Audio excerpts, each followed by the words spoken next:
सुप्रभात बच्चों, आज के हिंदी क्लास में तुम सबको स्वागत है।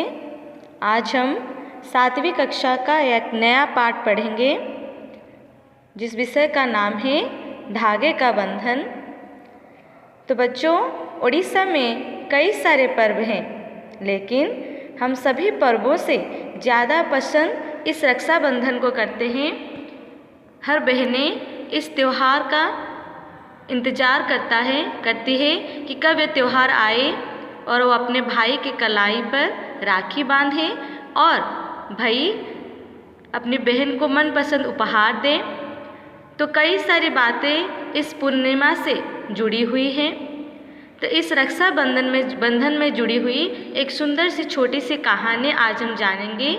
उसके बाद हम इस विषय में देखेंगे।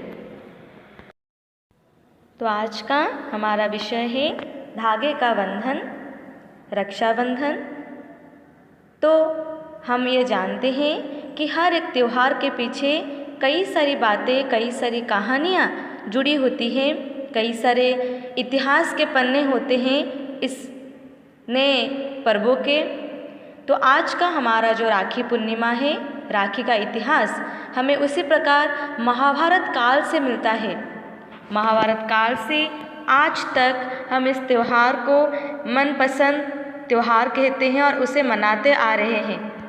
और इस त्यौहार में राखी पूर्णिमा के दिन बहन भाई की कलाई में राखी बांधती है और ये राखी का बंधन जो होता है स्नेह का धागा होता है।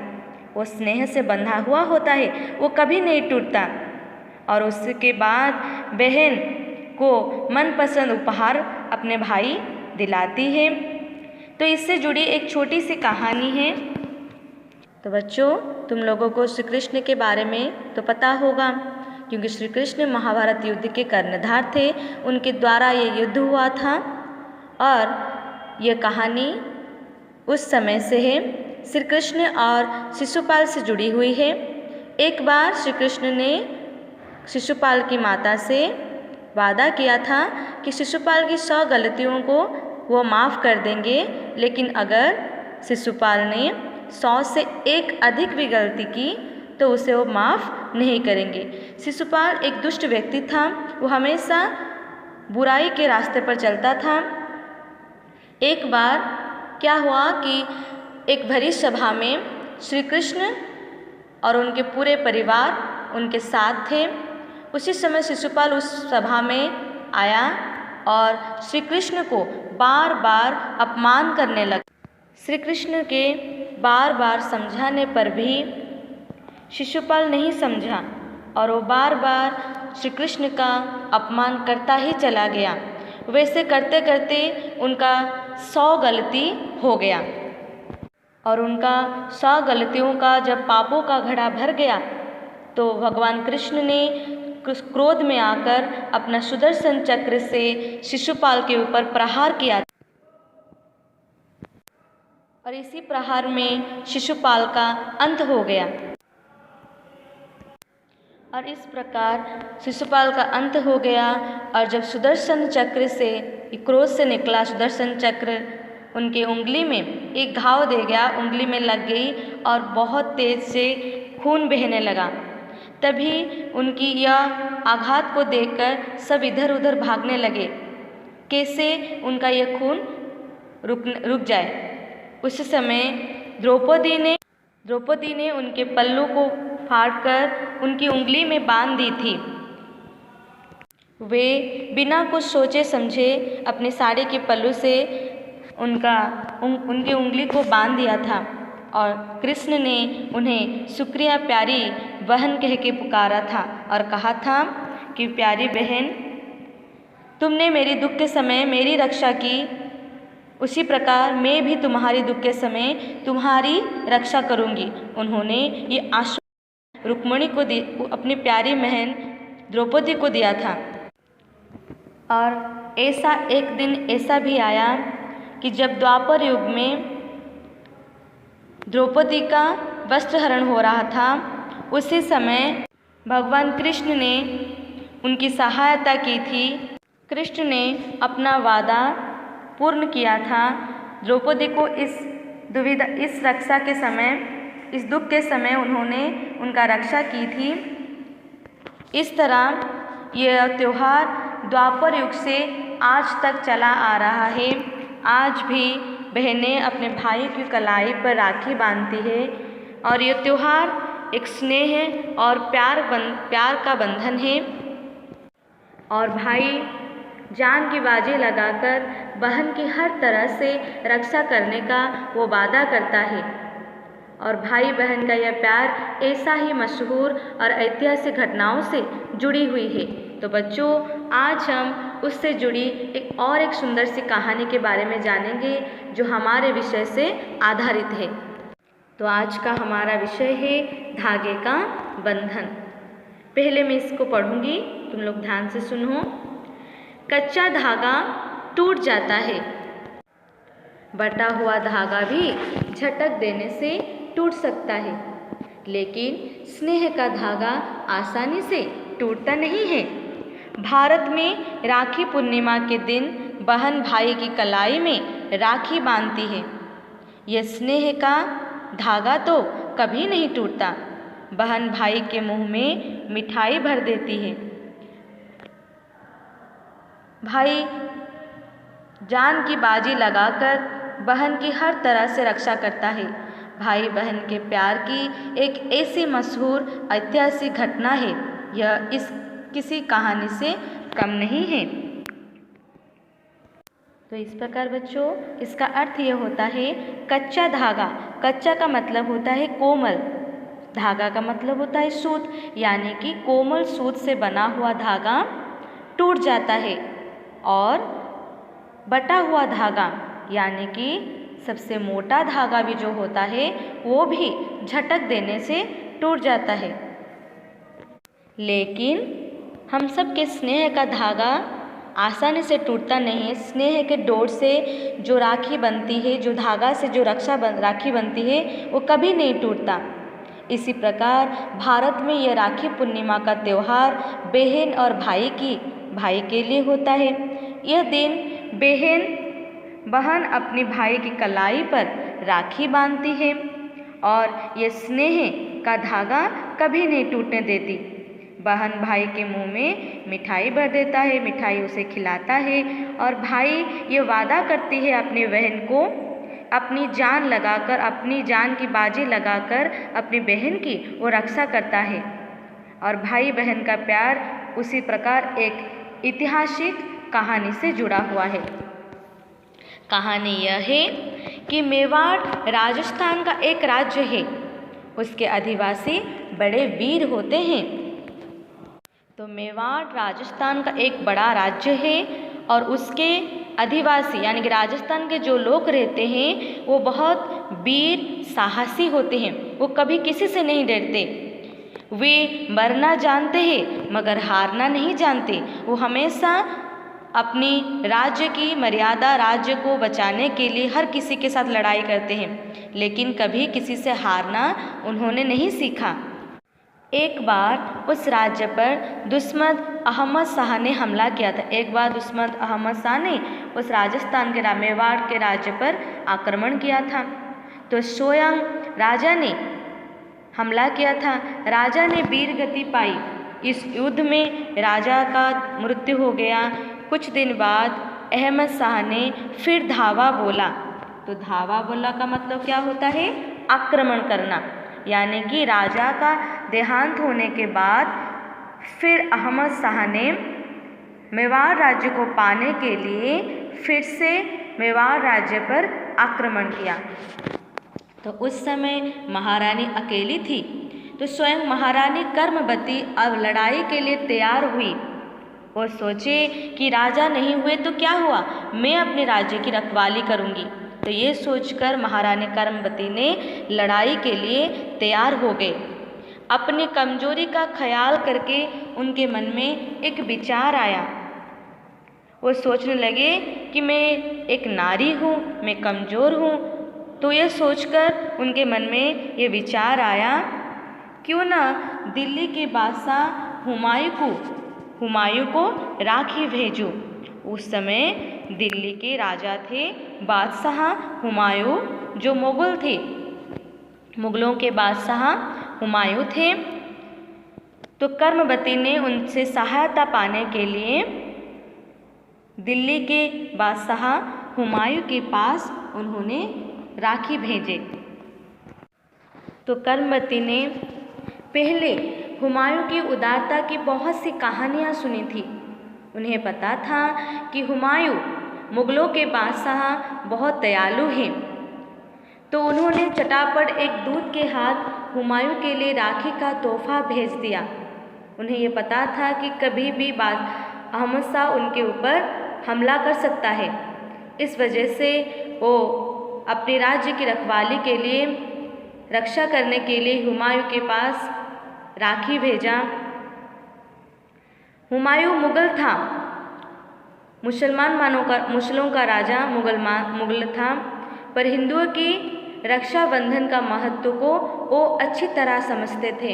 हिंदुओं का सबसे बड़ा त्यौहार, सबसे बड़ा पर्व रक्षाबंधन, और इसका महत्व उन्हें भली भांति ही पता था। तो महारानी की राखी देखकर वो खिल उठे, बहुत प्रसन्न हुए, बहुत आनंद मिला। राखी के पीछे बहन के स्नेह भाव को वो ठीक ठीक समझ गए।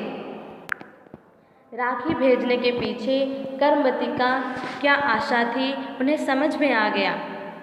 वो राखी को देखकर बहुत खुश हो गए और सोचे कि मुझे कर्मवती ने अपना भाई माना है। उसने दूत से कहा, सैनिक, बहन कर्मवती से कहना कि उनकी राखी मुझे मिल गई है। मैं बड़ी खुशकिस्मत हूँ, उन्होंने मुझे भाई माना। अब कहो, मेरी बहन का सब कुशल मंगल तो है ना? तो ये बात मुग़लों के राजा हुमायूं ने भेजी हुई राखी दूत से पूछा कि मेरी बहन कर्मवती कैसी है, सब अच्छा ही तो है ना? यहाँ पर खुशकिस्मत का अर्थ होता है भाग्यशाली। तो हुमायूं अपने आप को भाग्यशाली समझते हैं। तो दूत ने मेवाड़ का सारा हाल बता दिया। तो यहाँ पर हाल का मतलब होता है समाचार या फिर अवस्था। तो दूत ने सारा समाचार, मेवाड़ के सारा समाचार मुग़ल के राजा हुमायूं को बता दिया। हुमायूं ने फौरन अपने सेनापति को सेना के साथ मेवाड़ के लिए कुछ करने का हुक्म दिया। तो बच्चों, यहाँ पर फौरन का मतलब होता है तुरंत। जब उन्हें पता चला कि उनकी बहन कर्मवती परेशान है, उनकी कर्मवती की हालत बहुत ख़राब है, उनको उनकी सहायता की आवश्यकता है, वो तुरंत अपने सेनापति को वो मेवाड़ भेज दिए। मेवाड़ के लिए कुछ करने का, कुछ करने का मतलब होता है युद्ध के लिए निकलना। तो युद्ध के लिए निकलने के लिए उनको हुक्म दिया। तो वो खुद कुछ अंगरक्षकों को लेकर तेज घोड़ों पर सवार हो मेवाड़ की ओर भाग। वो खुद हुक्म देने के बाद कुछ सैनिकों के साथ घोड़े पर सवार होकर मेवाड़ के ऊपर आक्रमण को रोकने के लिए, मेवाड़ को बचाने के लिए मेवाड़ पहुंचने की तैयारी की, मेवाड़ की ओर भागा। हुमायूं मेवाड़ पहुंचने को उतावला हो रहा था। तो यहाँ पर उतावला का मतलब होता है अस्थिर। उन्हें भय था कि कुछ हो ना जाए। तो हुमायूं मेवाड़ पहुंचने के उतावला अस्थिर हो रहे थे, पर चित्तौड़ पहुंचने में उसे कई दिन लग गए। चित्तौड़ एक स्थान का नाम है, तो उन्हें वहाँ पर पहुँचने में कई दिन लगे। तो इस बीच मेवाड़ में लड़ाई खत्म हो रही थी, दिन प्रतिदिन लड़ाई हो रही थी और लड़ाई खत्म हो रही थी। राजा तो पहले ही अपने साथियों के संग वीर गति को प्राप्त हो गए थे। हमने पढ़ा था, राजा पहले ही युद्ध में उनका मृत्यु हो गया था, वो वीर गति को प्राप्त हो गए थे। तो रानी अकेली पड़ गई थी इस युद्ध में। रानी की सैन्य शक्ति कमज़ोर हो गई। अंत में राजस्थान की क्षत्रिय परंपरा के अनुसार मेवाड़ की सभी नारियों ने कर्मवती के साथ मिलकर जौहर किया। जब रानी को पता चला कि उनकी सैन्य शक्ति कमज़ोर हो गई है, अब और वो लड़ नहीं पाएंगी, तो उनका यहाँ एक परंपरा था। उनका परंपराओं के अनुसार उन्होंने जौहर किया। तो जौहर का मतलब ये होता है आग में कूदकर मर जाना, आत्महत्या करना, आग में कूदकर अपनी जान दे देना। तो उनकी सभी नारियों ने, मेवाड़ में जितनी भी नारियां थी, वह सभी नारियों ने कर्मवती के साथ मिलकर आग में कूदकर जान दे दी। धधकती आग की लपटों में रानी विलीन हो गई। हुमायूं के आने से पहले ही ये कार्य वो कर चुकी थी। तब हुमायूं वहाँ आकर पहुँचा। हुमायूं को आते आते देर हो गई और मेवाड़ में पहुँचते बहुत देर हो गई थी। उसके आने की खबर पाते ही दुश्मन 9-2-11 हो गए। 9-2-11 का मतलब होता है भाग जाना। जब दुश्मनों को पता चला कि हुमायूं मुग़ल के बादशाह मेवाड़ कर आकर पहुँच गए हैं, तो हुमायूं की बात सुनकर अहमद शाह और उनके साथी भाग गए थे वहाँ पर। बादशाह हुमायूं की आंखों में आंसू भर आए। चिता के पास खड़े होकर उसने कहा, मेरी प्यारी बहन, मैं तुम्हारी रक्षा ना कर सका। उन्हें आते आते देर हो गया था और तब तक कर्मवती और उनके सभी नारियों ने आग के लिपटों में विलीन हो गई थी। वो बहुत रोने लगे और कहने लगे कि मेरी प्यारी बहन, मैं तुम्हारी रक्षा नहीं कर पाया, मैं कितना बदनसीब हूँ। तो बदनसीब का मतलब होता है भाग्यहीन। वो अपने आप को कोसते रहे और कहे कि मैं कितना भाग्यहीन हूँ, मैं तुम्हारी रक्षा न कर सका। लेकिन मैं तुम्हारे प्यार को अब ज़्यादा महसूस करता हूँ। महसूस का मतलब है अनुभव करना।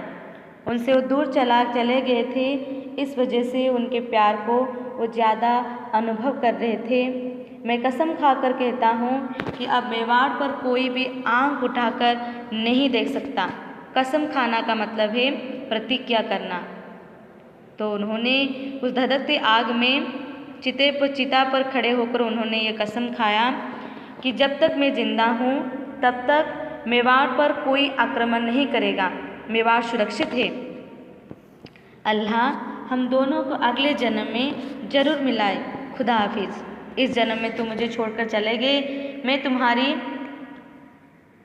रक्षा न कर सका।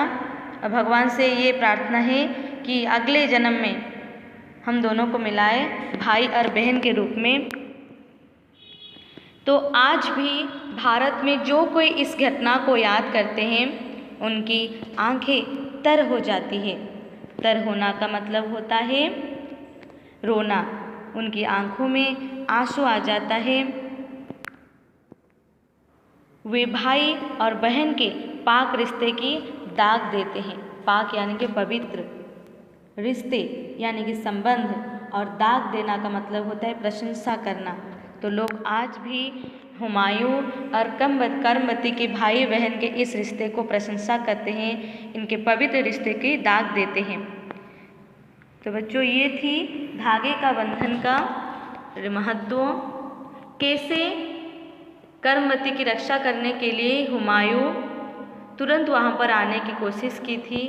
तो ये कहानी आज की विषय वस्तु है कि आज भी इस युग में भी बहन जब भाई के हाथों में, जब भाई की कलाई पर राखी बांधती है, तो भाई ये प्रतिज्ञा करता है कि जब तक वो जिंदा है वो अपनी बहन की रक्षा करे, बहन की हर दुख में उसकी साथी बनकर उसके साथ उसके पास खड़ा रहे। और ये त्यौहार भाई बहन की प्यार की निशानी है और ये ऐसा ही रहता है। तो आज का विषय हमारा ख़त्म हो गया है। तुम लोग इसे पढ़ाई करना और कुछ भाषा कार्य इसमें हैं जो मैं तुम्हारे साथ अभी आलोचना करूँगी। पहले इससे जुड़े कुछ नए शब्दों के बारे में हम जानेंगे। धागा का मतलब होता है बच्चों सूत। मैंने कहा था आसानी यानी कि सरलता। कलाई जहाँ पर बहन अपनी भाई की राखी बांधती है हाथों में। कलाई हथेली के नीचे वाला हिस्सा। मशहूर प्रसिद्ध, हमला आक्रमण करना। बादशाह सम्राट राजा। तोहफा यानी कि उपहार। खिल उठा प्रसन्न होना आनंदित होना। खुशकिस्मत भाग्यशाली। हाल यानी कि अवस्था या समाचार। फौरन यानी कि तुरंत। कुछ करना युद्ध के लिए निकलना। उतावला अस्थिर। वीर गति को प्राप्त होना, युद्ध में मृत्यु होना। जोहर करना आग में कूदकर मर जाना।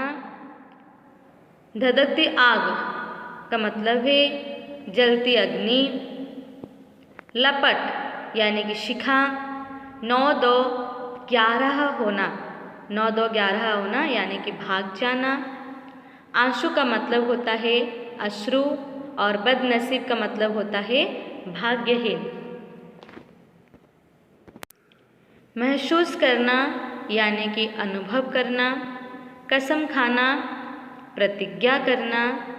आँख उठाना बुरी दृष्टि से देखना। हानि करने की चेष्टा करना।